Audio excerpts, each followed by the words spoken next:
When I first met Alcyon, I said, Alison.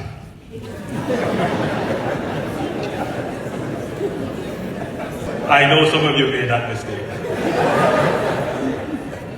I met her by virtue of my role as Minister of Education many years ago. And she was coming to Jamaica as part of a delegation.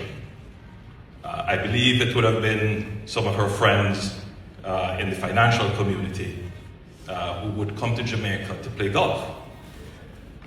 But she would also use it as a philanthropic mission to provide computers and other learning aids to schools.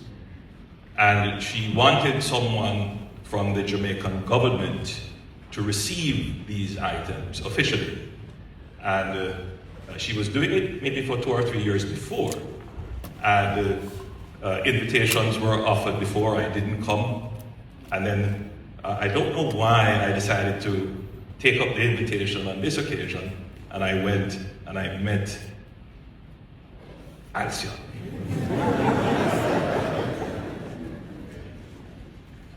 And I was struck by Alcyon because she was assertive, she was strong, and she knew what she was about.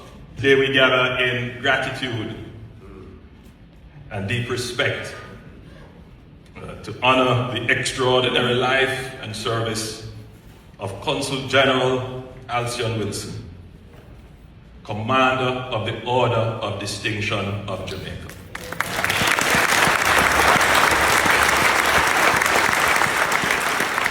We decided to accord Alcyon this honor because she deserved it, and the decision was made several months before. It's quite a big occasion in Jamaica, but Alcyon wasn't able to do it this time.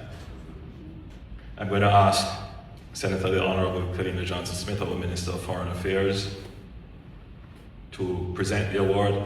Honorable Congresswoman Yvette Clark, if you could join in that.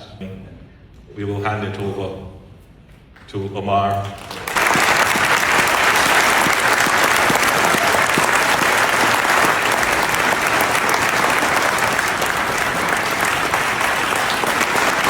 Consul General Wilson was not content merely to occupy an office.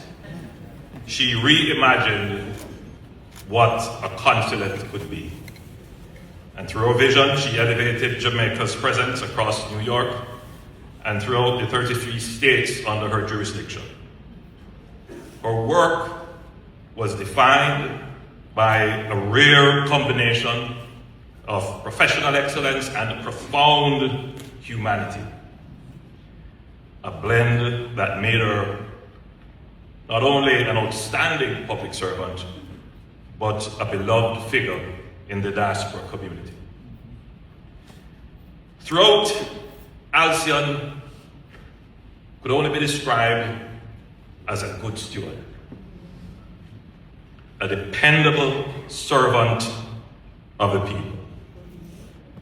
But she excelled in moments of crisis, when leadership matters. Alcyon sacrificed to be in this position. And I'm here today to pay respect to her as a person, but I'm also here to pay respect to her sacrifice.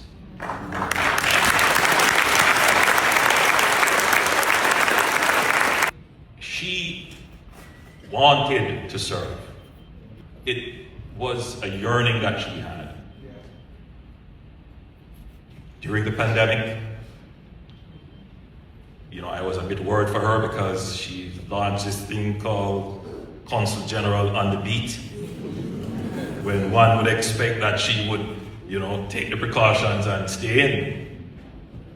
But there were hundreds of Jamaicans stranded in New York without food and proper accommodations. And Alcyon made it her duty to ensure that their needs were met And I recall that she organized, when we opened the borders, a massive airlift to return Jamaicans who were stranded here. And during the pandemic in Jamaica, when we were all forced into remote learning, and our kids did not have tablets or computers, Alison went on the phone and she bought hundreds of thousands of dollars of laptops and tablets for the kids in Jamaica, which we distributed. I've never seen someone who has excelled in the art of networking. She was not afraid to pick up the phone and call even the highest office. And she made friends. And she didn't use that for her benefit. It was not about her agreement. It was about leveraging her network for the benefit of people in need, and not just Jamaicans. She worked in the consular corps here when she held the position of chairman, and she helped to organize hurricane relief for other Caribbean islands when they were impacted. She bore burden well. You would never know her struggles and her trials. She didn't want me to know. And but I knew. But because I knew that she didn't want me to know, I didn't let her know that I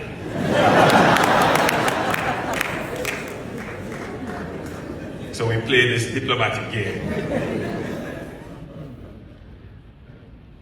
And at some point, I had to be the one to say no. Because for her, the answer is always yes. And so I had to limit myself for what I would ask, because I knew if I asked, you would say yes, and I know that would be another incredible burden that I would be placing on her. She was a very smart lady. Very brilliant. Well, put it this way, she knew how to make a good deal.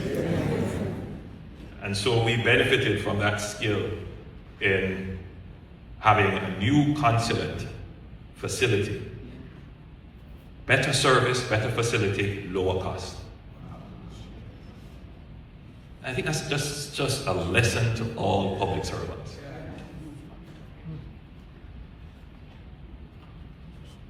She particularly loved the children of Jamaica. She always spoke about her upbringing in St. Catherine, school that she went to, and how difficult it was for her.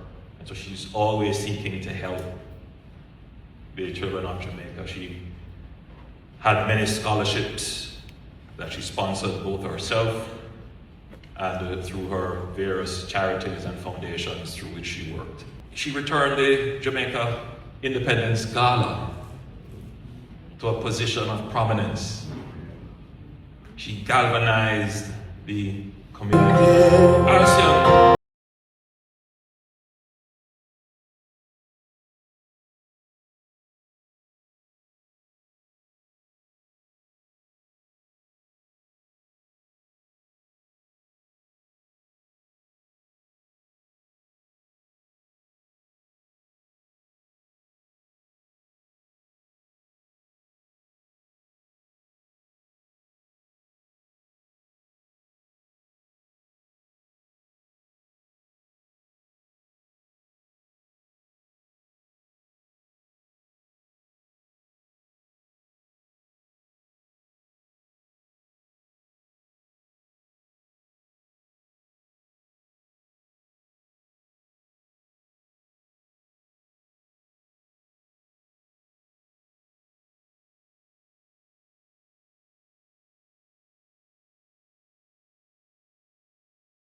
like honesty.